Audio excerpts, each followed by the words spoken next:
Assalamu alaikum warahmatullahi wabarakatuh, everybody. I'm Preacher Moss, host of the SOS, the Shout Out Show. Hope everybody had a wonderful weekend. Thank you so much in advance for joining us. We're doing a bit of a mock up here. Let me apologize in advance, brothers and sisters.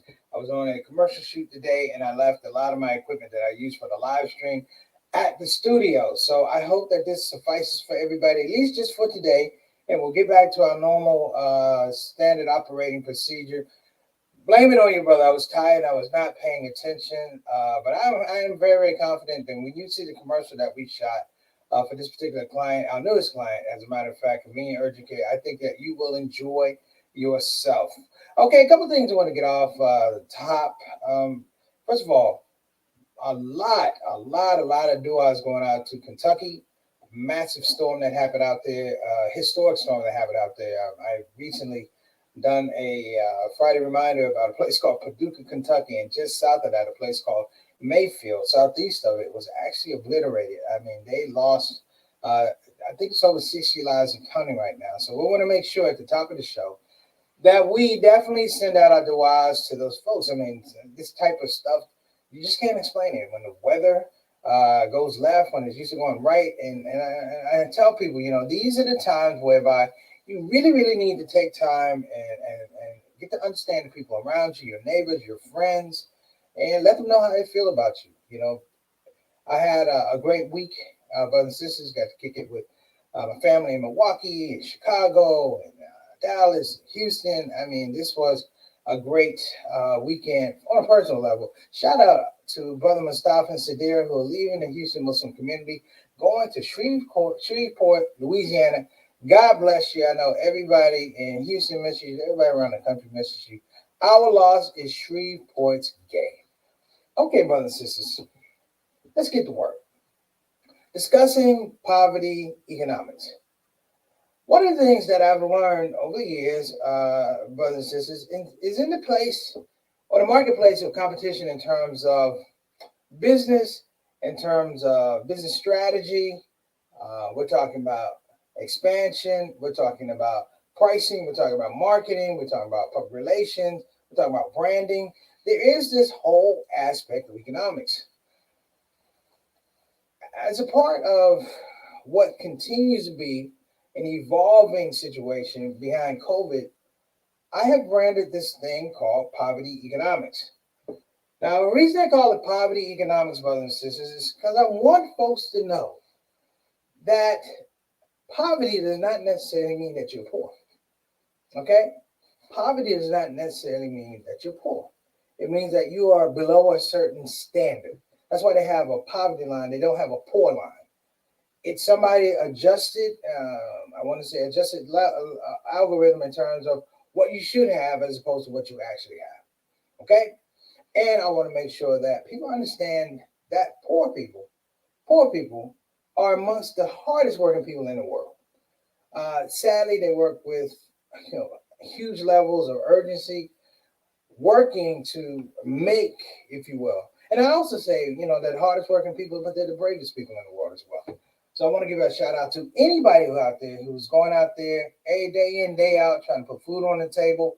We know it's rough. The economy is tough and all these type of things. And while there are jobs out there, there are not a lot of jobs where you have a sustainable wage. So my salute goes out to these people. But I want to talk about this scope of poverty economics. Now, the thing about poverty economics, brothers and sisters, is the fact that successful businesses, are successful a lot of times because they drive other businesses out of the marketplace. Let me say this again. Businesses a lot of times are successful businesses because their strategy is not so much we're going to compete on brand, compete on quality. They are strategically aligned to make sure that they drive business out of the marketplace. And driving those businesses out of the marketplace, brothers and sisters, is what I want to talk about.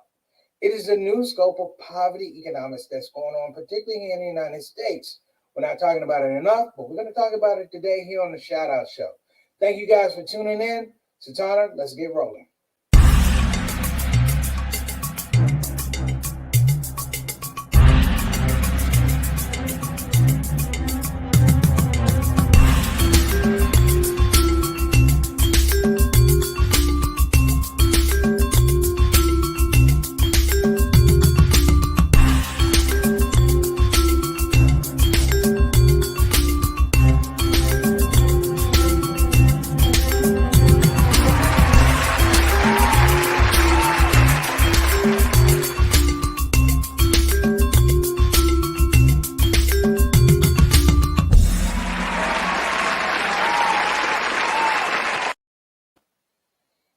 we're back. Thank you guys for coming back. Listen, I want to give a shout out to a really good friend of mine, Brother Maurice. Brother Maurice has some health issues.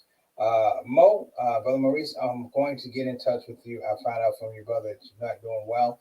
But you know me. We always been dogged in our pursuits to make sure that each other and our families are taken care of. So I'm going to make sure that I give you a call. I did actually give you a call, but now I know why you didn't give me a call back. It's funny how that works. That's number one. And number two is, brothers and sisters, the conversation we're going to have about poverty economics is a very open conversation. I don't think I do a good enough job of trying to connect people with economics and their financial status, financial opportunities. And I want folks to really, really understand that this is a big puzzle, if you will, that we have to put the pieces together. And the pieces are very fine-tuned. So if I miss something today, please forgive your brother. I will try and pick up the slack and find it and put it in another conversation. But poverty economics, just poverty on its own is a very large conversation. Economics is the other one. But before we get started, I want to make sure that we give a shout out to our Shout Out Show family, the people who come here, who actually make the show. Like I say, I'm the host. I am the host of the show. However, I don't own the platform. I don't. It's the people that come here on the show. Some of these subjects have been generated by people on the show, and I'm proud to say that I've been happy to cover them. Not just I cover them, I was happy to cover them. So without further ado, we're going to bring our Shout Out Show family. Okay, so of course, what is the Shout Out Show without Sister Reed? What's going on, Sister Reed? We appreciate you coming on the show. Sister Reed is an entrepreneur. We've been blessed on the show to see Sister Reed go into business for herself and take that leap of faith. And we're going to talk about economics. Yes, definitely. Sincere condolences and prayers. Thank you, Sister Reed, to our Kentucky brothers and sisters. Also, our brothers and sisters in Arkansas. We're going to make sure we shout them out as well. Peace and blessings to you and your family. Derek and Juan, make sure you give them my best wishes. Thank you, Sister Reed. Next up, All Talk, Mr. 6 o'clock, straight up, straight down. A Canadian ambassador to the show. Wow, alaikum assalam rahmatullahi wa barakatuh. Alto, thank you so much for coming on the show, brother. I mean, what we're going to talk about is also happening in Canada about poverty economics, man. And I'm going to try and break down some of the characteristics of it. There's no book out there. It's called Doing Business, but it's the way you do business. And I want to make sure that I touch the right bases and give the right tone. So, Alto, thank you so much for coming on the show. Next up, we got my little brother who's chauffeuring his brother around in Milwaukee, trying to make sure he gets to the match, make sure he eats, has breakfast, has lunch. Much love to you, JT. Man, I hope you're doing well. Peace and blessings to you and the family. My nephew, hope you're doing well. My sister-in-law, hope you're doing well. And my other mom, Sister Maisie, Eunice, and Vivian. Hope everybody's doing well in the Thomas family. Big shouts out. All right. Appreciate you, Doc, for coming on the show. Next up, what's the show without a consultant producer? A pretty bad show, particularly this day. Thank you. Again, shout out to Sister Satana, who is diligent, hardworking. We're looking for some big things coming out of Sister Satana moving forward. You see her behind the scenes, but I know she's working on certain skill sets. She's trying to put her own program together. And I want everybody to know that when we do it, when she rolls it out, I want all of us to make sure we give her full-throated support for what she's doing. What's going on, Brother Bilal? Appreciate you, man. He says, salams for the Salahuddins. Wa alaikum assalam rahmatullahi wa barakatuh, brother. Thank you so much for popping on the show. We appreciate you, man. And I can't call you Eric anymore. I'm from D.C., so Eric Carter. Again, that's Eric Carter. What's going on? Wa alaikum assalam rahmatullahi wa barakatuh. Brother Eric, thank you so much for gracing us with your presence. We appreciate you. Oh, and my homeboy. This is Mark Allen Kennedy. I call him Jelani Knox, my main man. Wa alaikum assalam rahmatullahi wa barakatuh. A dear family friend and a personal brother of mine. Thank you so much for coming on the show. And you might want to jump on this, Mark. I'm talking about poverty economics today. For those that don't know, Mark is heavily involved in the Virginia Democratic Party, and particularly in Northern Virginia. A diligent brother, an entrepreneur. Much love to Mark and his family. And thank you for coming on the show, bro. We're going to get to this a little bit. So the topic, if you will, is poverty economics. And I say discussing poverty economics because dissecting it could be a larger show. But what I learned comes from the comedy world. It comes from the comedy world. There was a situation where there was a comedy club in Milwaukee. It pretty much had to run as a show. It had to run as a city. If you wanted to do comedy in this particular place, then what you had to do was you had to perform here. You could do little small rooms around the city, but the main spot was a spot called the Comedy Cafe. They ran it like a gangster joint. If you want to know for facts, they ran like a gangster joint. My friend JD Daniels, I hope you're doing well. But what was interesting was another club popped up. Another club popped up. And instead of competing straight ahead, what they did was threaten the other comics that if you worked at this club, that it would affect your ability to work at their club. And not only affected the ability to work at their club, but they called the other clubs around the city all the way into Illinois, whereby if you worked at this one club, you would effectively shut yourself out from doing, 5, 6, 7 other clubs. Now, people say, what does this mean? This is comedy. It means a lot if you're a local comedian. If you're a local comedian working in a local market, what it means that if you have flexibility, if you have talent, your talent is somehow restrained, number one, in terms of where you show your wares, the marketplace, but also number two, and this is a deep one, you are now refrained from where you're going to work in that area. Meaning that talent does not mean anything it doesn't mean anything over my mobility. And let me tell you what mobility means. For the comedian, when you start out, every comedian you saw start out in a local spot, okay? If you start out in Milwaukee, you will work in Milwaukee in the Midwest. The big city, of course, would be Chicago. And from Chicago, if you did well, you went to the coast, either, LA or New York. DC, you work the coast, you go up to New York, or you go to the coast. You see what I'm saying? But you built your brand in that space. What happens if people retard your ability to build your brand in that space?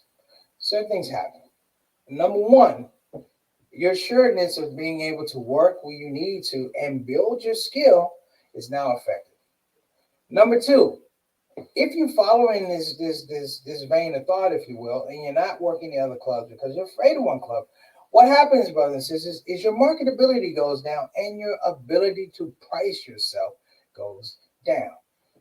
And what am I saying? I'm going to say this, and anybody can jump in. Conceptually, what happened during the pandemic 2020 and into 2021 was the fact that Black businesses, brothers and sisters, took a hit. Now, this is significant, but what's even more significant is that Black businesses took a hit when they had the housing crisis under Obama. That's when he had the TARP program. And a lot of those businesses never came back.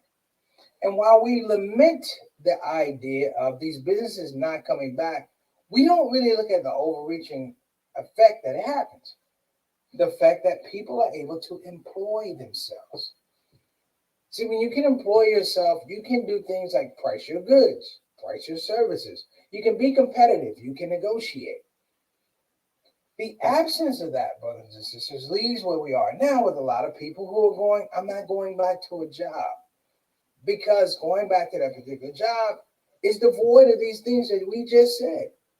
Not being able to negotiate, no union, no being able to figure out your wages, your hours. I can't tell you how many people talk to me going, my full-time week contains, 39 and a half hours, 39 hours that I'm getting paid full-time. And not being paid that full-time, brothers and sisters, means that they're not getting benefits, they're not getting retirement. And this is what feeds into what I call the poverty economics. The poverty economics is essentially that you make enough, but you don't make all of what you need to be able to do things in terms of changing your life, to effectively going out and having mobility in terms of your decision, your financing.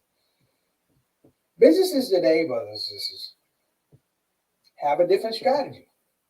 You see, back in the day, if it was a car, you say, hey, listen, there's a car company. Your job was to build a better car, right? Ford, Chevy, Volkswagen. Back in the day, they competed on cars. They competed on American taste.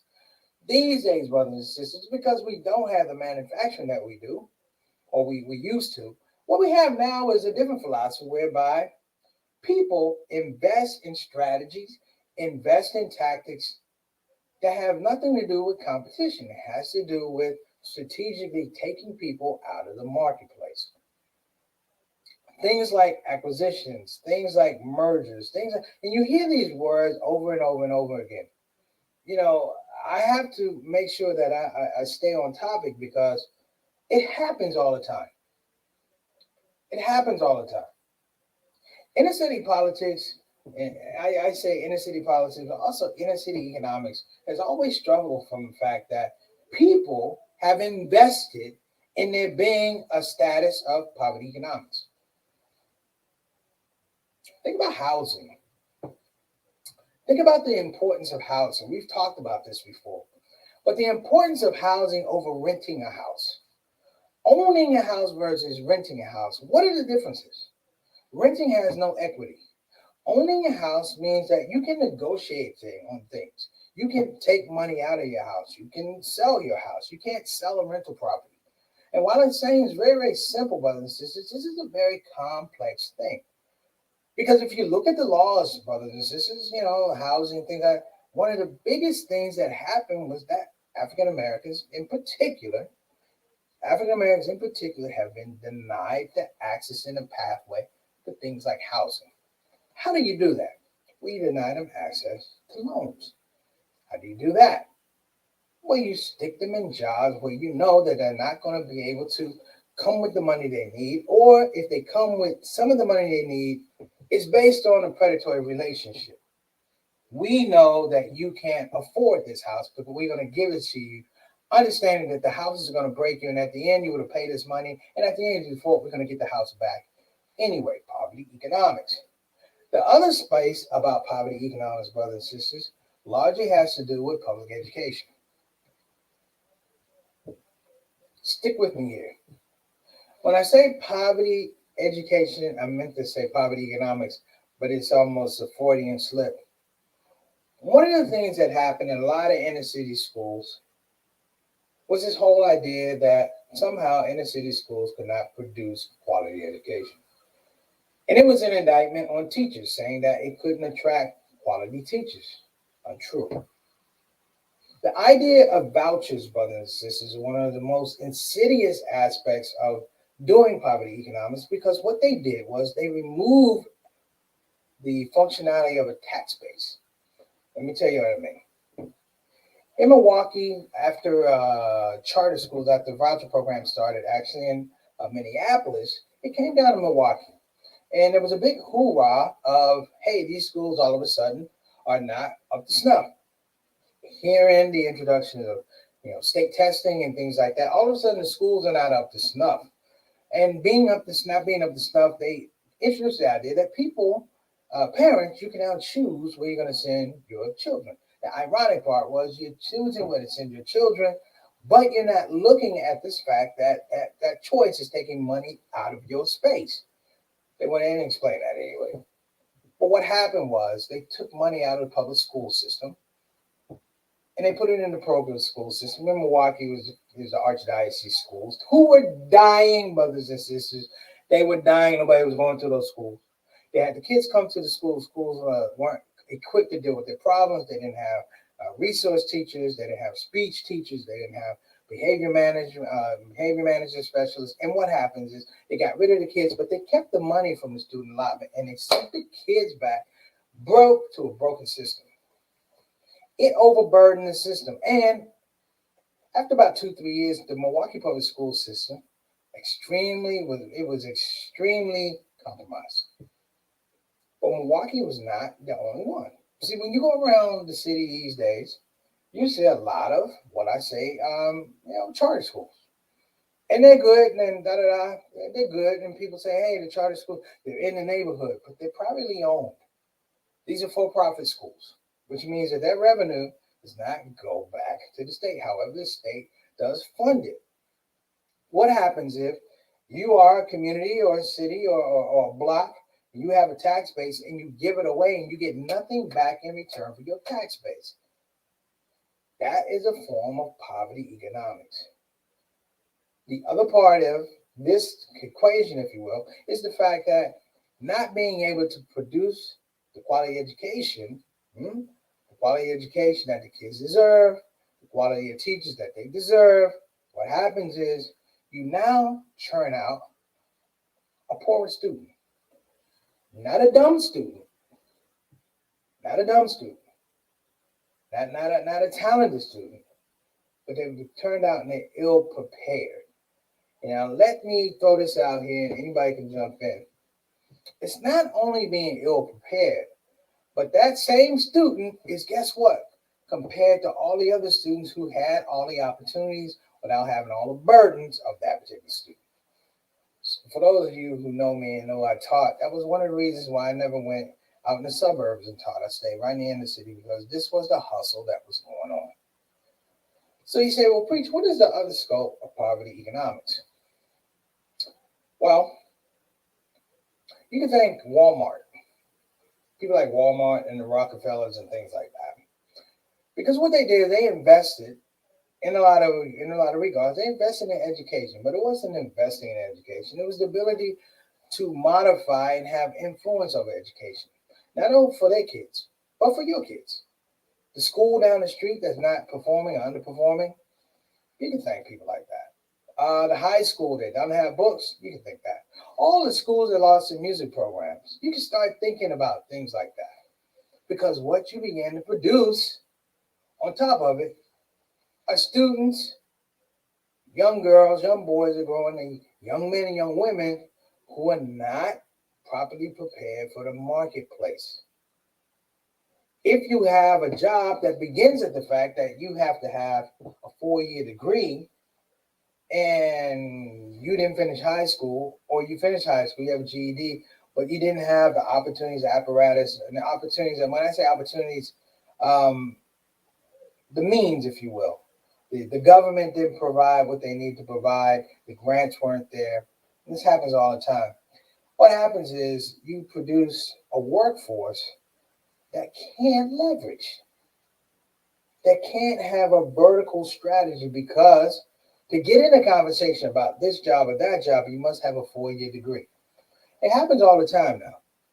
Even with people who have degrees, they begin to understand, wait a minute, the difference now between the 4-year degree and the master's might be anywhere from $30 to $40 to $50,000. And it's a whole different conversation. What's happening with poverty economics is that people are not having that conversation. I say this, and this is without any bad feeling, I'm not being racist, but I'm going to tell you this, that African Americans are a miracle in the context of evolution here in the United States. Modern miracle. You're talking about a people that generally are not supposed to be here.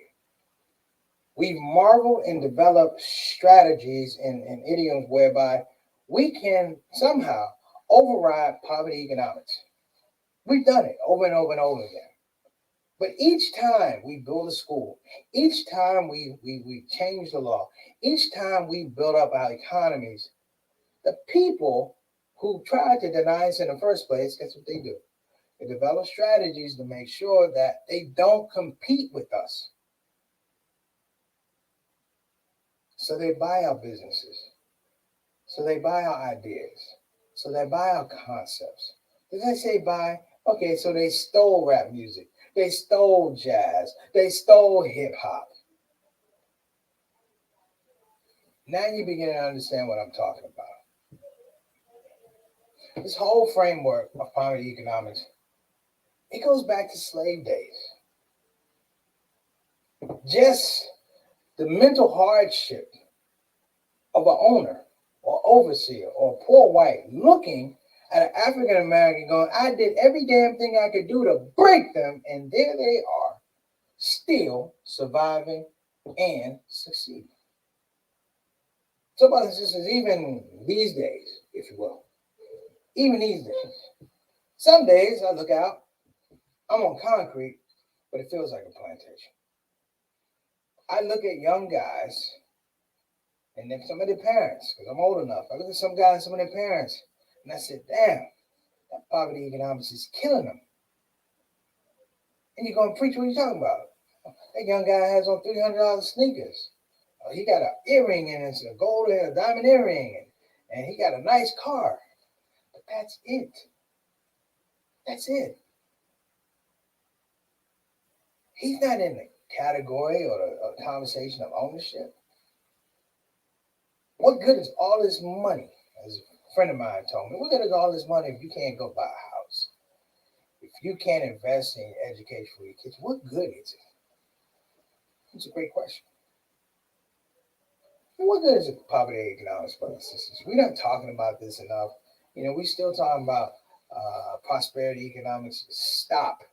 In the churches, stop. In the masjid, stop. Stop talking about the things that are killing us in a way that you think this is our pathway to be successful. Sometimes it's not enough to be successful for yourself. You got to be successful for the people behind you. Picking up some of these veritable breadcrumbs, brothers and sisters, is the thing that makes us special. I say breadcrumbs because nobody ever gave us a full loaf. And everybody knows when you pick up breadcrumbs, if you put them all together, you're not going to get bread. You're going to get a lot of crumbs. Well, then, damn it, we need to be able to be meticulous about which crumbs we take and which crumbs we talk about and which crumbs we lay down for other people. That, brothers and sisters, is a functionality of the crumb. So I'm going to get out of here because I know we have some people that might want to say, but I want everybody to think about this conversation about poverty economics. I didn't say being poor. I talked about poverty.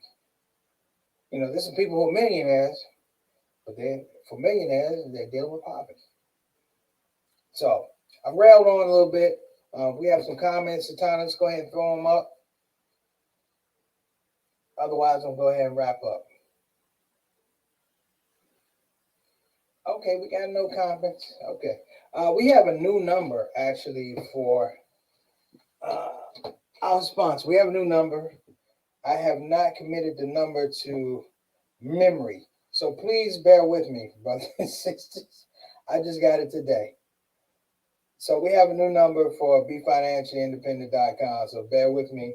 I tell everybody, if you're talking about finances, getting your money right, getting your bag straight, listen, stop talking about it, be about it. Talk to people who are in that space. And I'm going to suggest, of course, www.BeFinanciallyIndependent.com. Again, that's BeFinancialIndependent.com. If you don't want to go to the website, the new number is 202-508-3780. Satana, did you get that one? 202-508-3780 for BeFinancialIndependent.com. Okay. So we're going to have that one. All right. Now, if you're interested in getting a quality Islamic graduate education, brothers and sisters, there you go. We got the new number. You're on top of it, Satana. Thank you. If you're interested in getting a quality Islamic graduate education, or even at the doctoral level, you got to check out Bayan Islamic Graduate School. Again, that's Bayan Islamic Graduate School. Go to bayanonline.org. Again, that's bayanonline.org. Check out some of the programs that they have there. They have amazing programs. They've actually expanded, so it's more than when I was there. Islamic education and Islamic leadership and Islamic studies. Of course, one of the pre-med programs, the Master of Divinity, with a specialty in Muslim chaplaincy. You got to check it out, bayanonline.org. And we want to give a shout out to our newest sponsor, Convenient Urgent Care. Convenient Urgent Care here in the city of Houston. Again, that's Convenient Urgent Care in the city of Houston. Go to convenienturgent.com. Again, that's convenienturgent.com. All right. So listen, you guys have been great. I appreciate you. Do me a favor, though. This subject of poverty economics, I really, really want you to think about what I was talking about. Like, I really want you to think about it. And I want you to look at how Black businesses, minority businesses are being treated right now. Not really hearing a lot of it, a lot of rumbling about it. Number one, because a lot of them are gone now. They said, again, during the Obama era with the TARP program and all housing issues, 71% of African-American Black-owned businesses didn't come back online. And they said in 2020, What's left of that, 40% of black businesses didn't come back online. So you do the math. Do the math. And I want you to be diligent and start talking about this topic to people around you. You know, the way you can reverse it is make sure that this isn't a thing that's happening to people in isolated spaces. You know, the more we talk about it, the more we can have a continuum in terms of how we deal with it, you know, taking power to the people and saying these are the things that's going on. We can't be out there on a whim by ourselves. All right. So listen, that's it, brothers and sisters. I hope you guys didn't mind me setting up the camera this way. It happens sometimes. You know, I'm not perfect. And I know I'm not perfect. And sometimes I am darn sure forgetful. So I hope you guys like the show. It's me, Preacher Monster. Shout out, show. I appreciate you guys coming on. Inshallah, I will see you tomorrow. Assalamu alaikum wa rahmatullahi wa barakatuh. Shout out. Assalamu alaikum wa rahmatullahi wa barakatuh. Well, team, we've come to the end of yet another show. And I have to say, I had a good time, and I hope that you had a good time as well. Listen, at this part of the show, we have no more show. I could literally sing a song saying we have no more show. However, to spare all of us that embarrassment and chaos, I'm just going to say, please join us tomorrow here on the Shout Out Show, Monday through Thursdays, and every first Saturday, we do our Saturday Spotlight. Here we are again, 5 to 5:30 on the Central Time. And of course, we're going to do our rebroadcast at 8 o'clock Central, 9 o'clock p.m. And of course, that would be 6 o'clock on the West Coast. So, time for you to go, because it's time for me to go. I think I will do that song. Thank you for coming to the show. Thank you for coming to the show. That's all the lyrics I wrote. But you get the idea. See you tomorrow. Assalamu alaikum. Shout out.